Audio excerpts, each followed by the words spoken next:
हमारे इस YouTube channel के सेगमेंट फास्ट न्यूज में आप तमाम का इस्तकबाल है। इस वीडियो में आप देख सकते हैं कम मिनटों में बहुत ज्यादा खबरें। तो आइए शुरू करते हैं वीडियो को और देखते हैं आज की ताजा तरीन खबरें।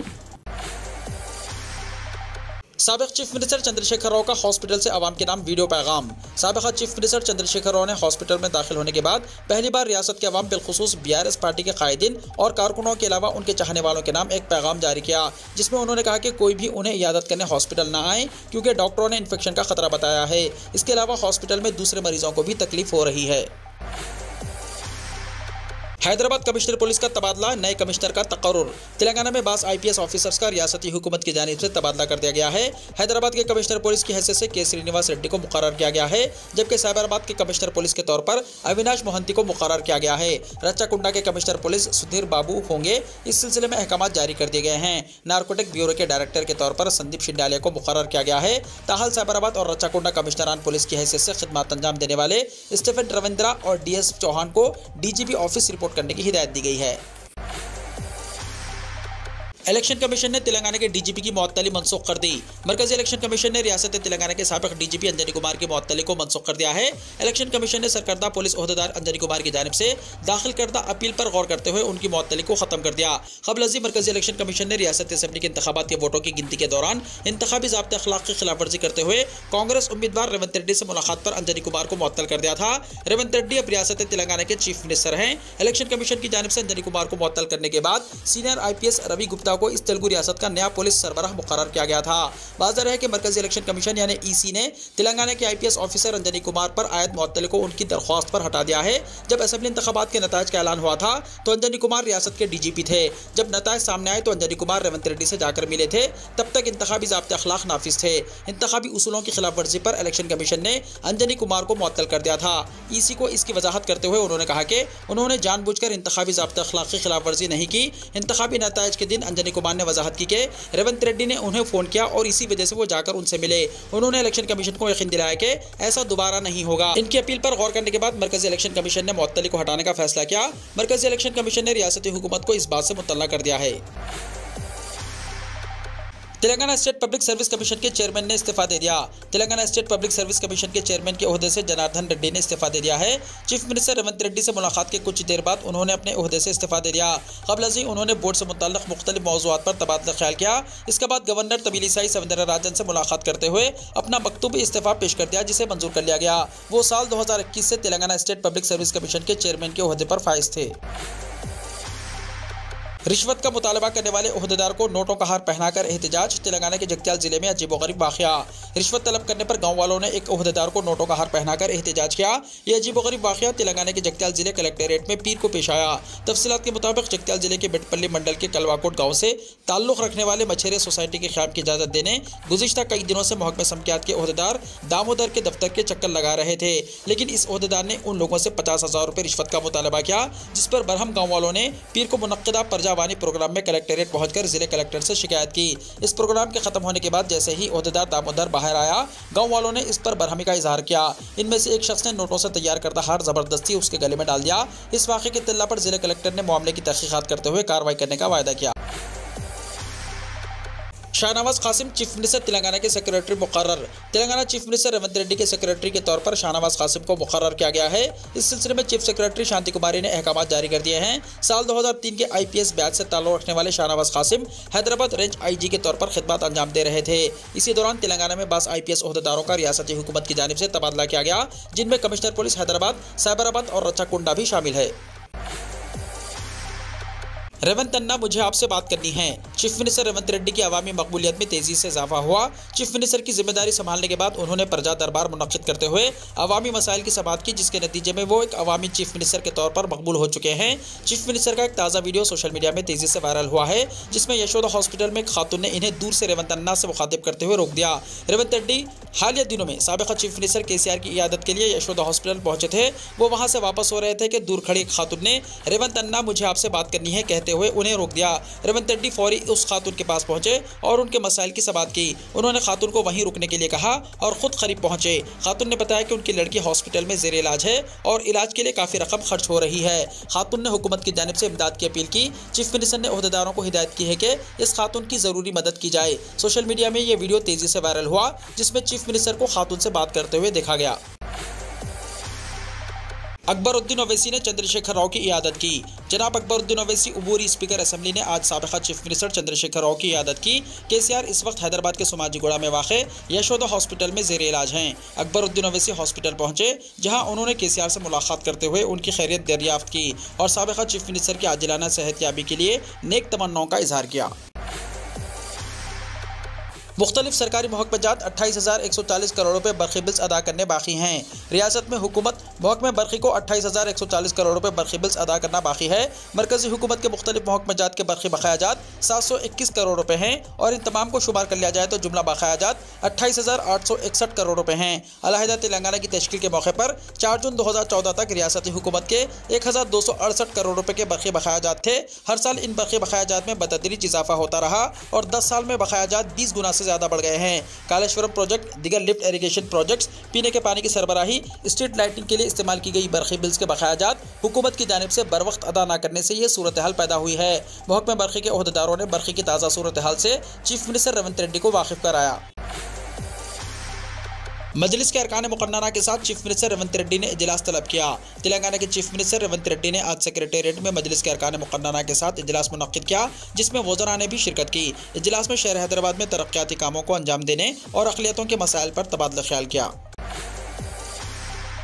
ख़वातीन को मुफ्त बस में सफ़र की सहूलत फराहम करने के खिलाफ रियाली स्कीम बंद करने का मुतालबा। तेलंगाना में कांग्रेस हुकूमत की तरफ से शुरू करता ख़वातीन को आरटीसी बस में मुफ्त सफ़र की स्कीम के खिलाफ कई ऑटो ड्राइवर्स ने रियाली निकालते हुए इस स्कीम को बंद करने का मुतालबा किया है। ऑटो यूनियन लीडरों का कहना है कि महालक्ष्मी स्कीम के जरिए कांग्रेस हुकूमत की तरफ से आरटीसी बसों में ख़वातीन को मुफ्त सफ़र फराहम करने की वजह से ऑटो चलाने वाले अफराद के ख़ानदान सड़क पर आ सकते हैं। इनके जरिए मुआश मुतासिर होगा। ऑटो ड्राइवरों ने मंचिरियाल जिले के जनारम में ऑटो टाटा एस और जीप यूनियन के सदर नसीरुद्दीन और शेख बाबा की क़यादत में रैली निकाली। वो एक रैली की शक्ल में तहसीलदार के दफ्तर गए और एक याददाश्त नायब तहसीलदार राम मोहन के हवाले की। इस स्कीम की वजह से ऑटोस, टाटा एस, जीप ड्राइवरों के साथ साथ गैरेज और ऑटोमोबाइल डीलर्स भी सड़क पर आने की हालत में हैं। यूनियन लीडरान Mugili, P Prabhudas, D Shankar, K Rajanna और दिगर ने रैली में शिरकत की। शमशाबाद एयरपोर्ट के पास गाड़ियों की रफ्तार में इजाफे की इजाज़त। शमशाबाद में वाक़ राजीव गांधी इंटरनेशनल एयरपोर्ट के पास गाड़ियों की रफ्तार में इजाफे की इजाज़त दे दी गई है। इस सिलसिले में साबराबाद के कमिश्नर पुलिस स्टीफन रविंद्रा ने अहकाम जारी कर दिए, जिसके मुताबिक शमशाबाद एयरपोर्ट के पास फ़ी घंटा 60 किलोमीटर की रफ्तार में इजाफा करते हुए इसे फ़ी घंटा 80 किलोमीटर कर दिया गया। उन्होंने कहा कि गैलेक्सी मेन गेट से एयरपोर्ट रेयर गेट तक 6 किलोमीटर फासला है, जहाँ 60 फीट सड़क काफ़ी कुशादा है, इसलिए इस रूट पर गाड़ियों की रफ्तार में इजाफे की इजाज़त दी गई है। उन्होंने कहा कि जिस रूट पर गाड़ियों की रफ्तार में इजाफा किया गया है वहाँ ऑटोमेटिक स्पीड साइन बोर्ड कायम किए जा रहे हैं, जो कैमरों से लिंक होंगे। रईतु बंधु के तहत रकूमात की मुंतकली शुरू करने की हिदायत। किसानों के 2 लाख रुपए तक खर्च की मुआफ़ी का भी है मनसूबा। चीफ मिनिस्टर ने ली है meeting. Chief minister Revanth Reddy ने रियासत के तमाम किसानों को रईतु बंधु स्कीम के तहत उनके खातों में रकम जमा करवाने के अमल का आगाज़ कर देने की हिदायत की है। चीफ मिनिस्टर ने महकमा ज़राअत से मुताल्लिक़ सेक्रेटेरिएट में आला सतही मीटिंग तलब की।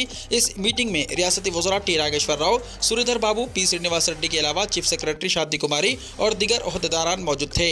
तकरीबन 3 घंटों तक जारी रहने वाले इस मीटिंग में रियासत में महकमा ज़राअत की कारकर्दगी और इससे मुताल्लिक़ शोबों की कारकर्दगी के अलावा किसानों की फलाह और बहबूद के लिए किए जाने वाले प्रोग्राम्स पर अमलावरी के सिलसिले में तबादला ख्याल हुआ। इस मौके पर रेवंत रेड्डी ने कहा कि रईतु बंधु के फंड्स के तहत किसानों के खातों में रकम जमा करवाने के अमल का आगाज़ कर दिया जाए। उन्होंने मज़ीद कहा कि किसी भी किसान को मुश्किल न होने पाए। चीफ मिनिस्टर ने ओहदेदारों को हिदायत की है कि 2 लाख रुपए तक के कर्ज की मुआफ़ी के लिए हिकमत अमली को खतियत दी जाए। उनकी हुकूमत ने वादे के मुताबिक रियासत के तमाम किसानों के 2 लाख रुपए तक के कर्ज मुआफ़ करने के लिए मनसूबा साजी की भी उन्होंने ओहदेदारों को हिदायत दी।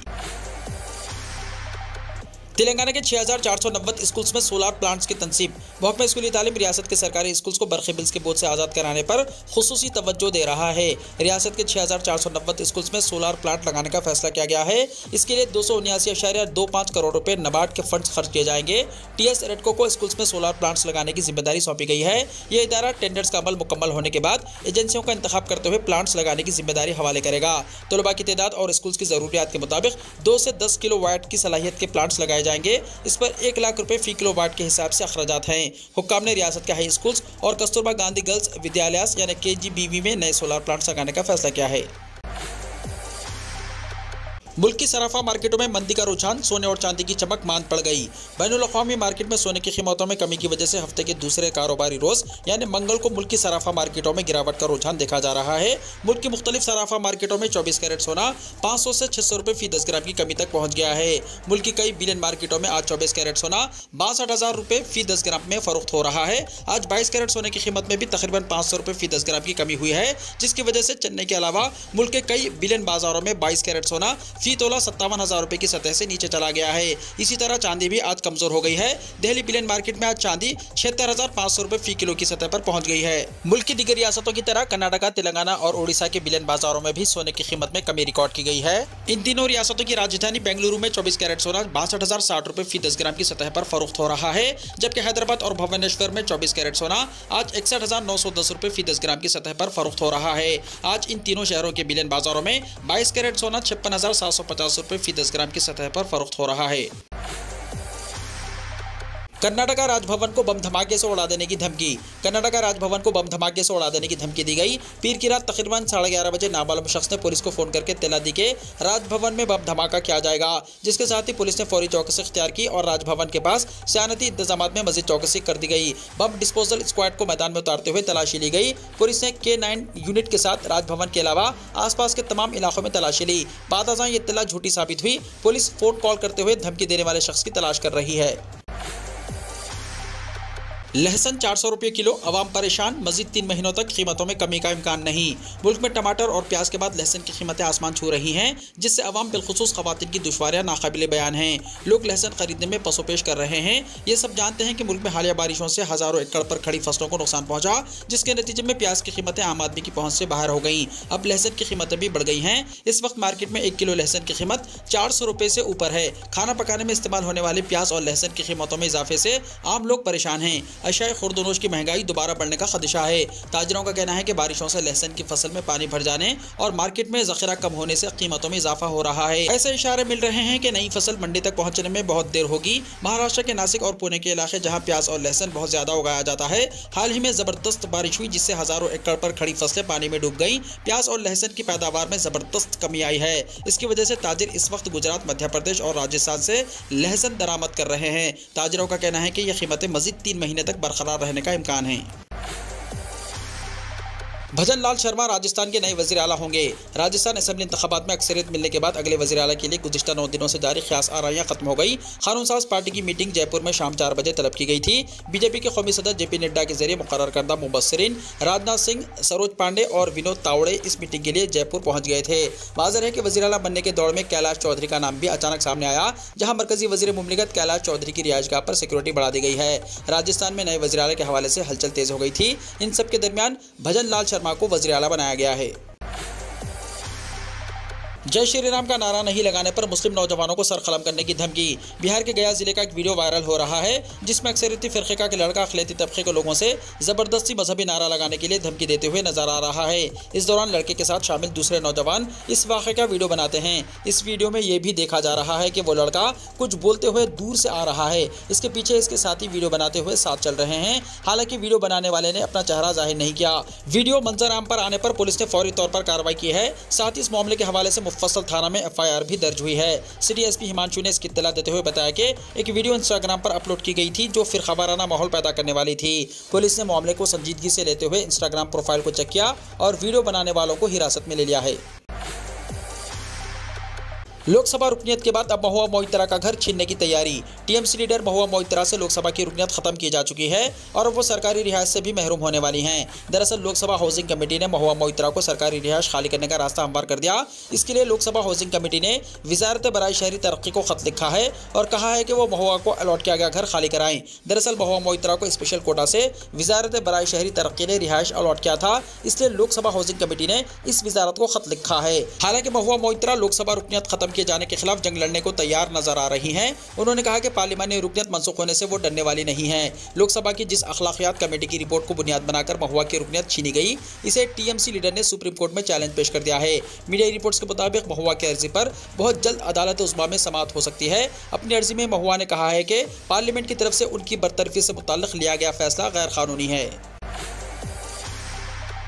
पाकिस्तान में पुलिस स्टेशन में अंधाधुंध फायरिंग, 23 सिक्योरिटी एहलकारों की मौत। पाकिस्तान के जिले डेरा इस्माइल खान में दहशतगर्दों ने पुलिस स्टेशन पर हमला किया।